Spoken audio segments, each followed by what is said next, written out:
Queremos conseguir sensibilizar sobre la necesidad de revisar nuestras prácticas desde una mirada feminista y también dar a conocer que el feminismo es una práctica del día a día que está ahí en cómo nos relacionamos, está ahí en cómo jugamos, está en cómo organizamos los espacios de los centros educativos, cómo trabajamos los conflictos. Y luego también se puede ver cómo en algunos casos algunos niños, niñas, niñes se pueden sentir marginados. A veces es por razón de género, otras veces es por otras causas, ya sea por su tono de piel, su origen, de dónde venga, su identidad sexual. Entonces, bueno, pues permite visibilizar todo eso.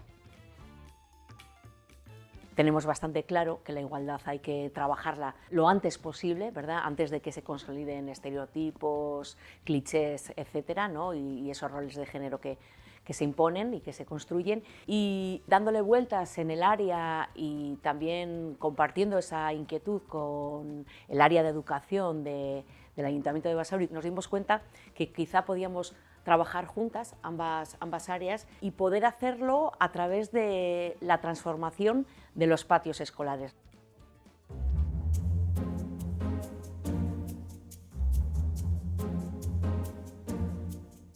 Alde batetik dago talde motorea, normalean osatua dago zuzendaritza taldearekin. Talde motoreak egiten du prozesu osoaren jarraipena eta bueno, berak dauka estrategia osoaren ikuspegi zabala, ez? Gero dago, irakaslego osoa, ez, klaustroa dena. Haiei eskaintzen diegu formazioa eta fase bakoitzean, diagnosian eta baita proposamenetan ere, egiten dugu parte hartze saio bat haien ekarpenak ere jasotzeko. Familiekin ere egiten dugu formazioa eta parte hartzea, haien ikuspegia txertatzeko eta haien inplikazioa indartzeko bai. Eta ikaslego osoari heltzeko lantzen ditugu tutoretzen bidez galdetegi batzuk eta gerora osatzen dugu behatokia, ikasleen behatokia.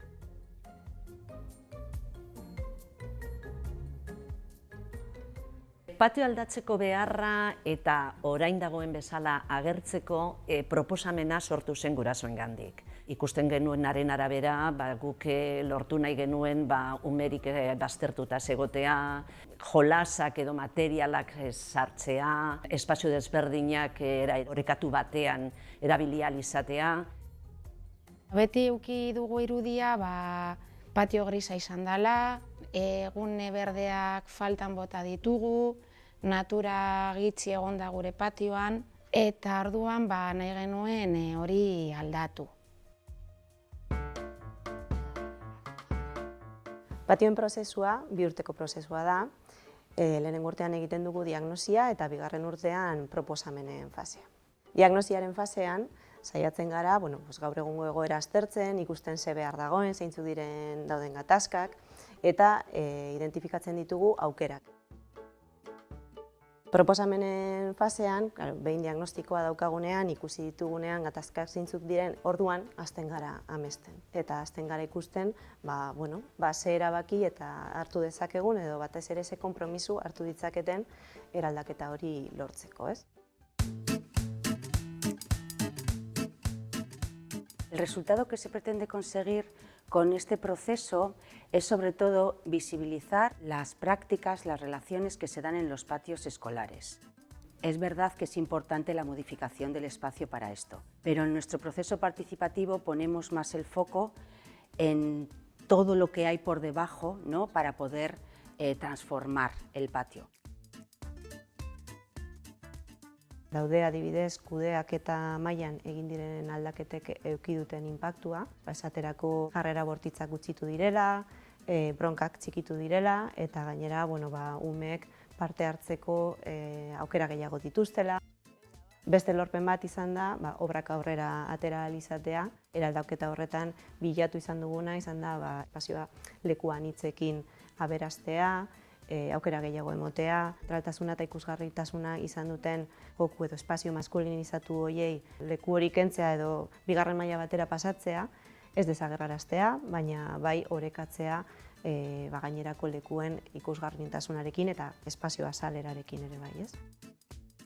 Gaur egun edo orain arte baztertuak izan diren pertsona horiek, identitate horiek, batean ikusten dute haien burua, ez? Balioan jartzen dela eta espazio bat ematen zaiela adierazteko haien beharra zein den Eta orain arte eman den desoreka hori eta injustizia hori ikusarazteko eta entzunak sentitzen dira, ez?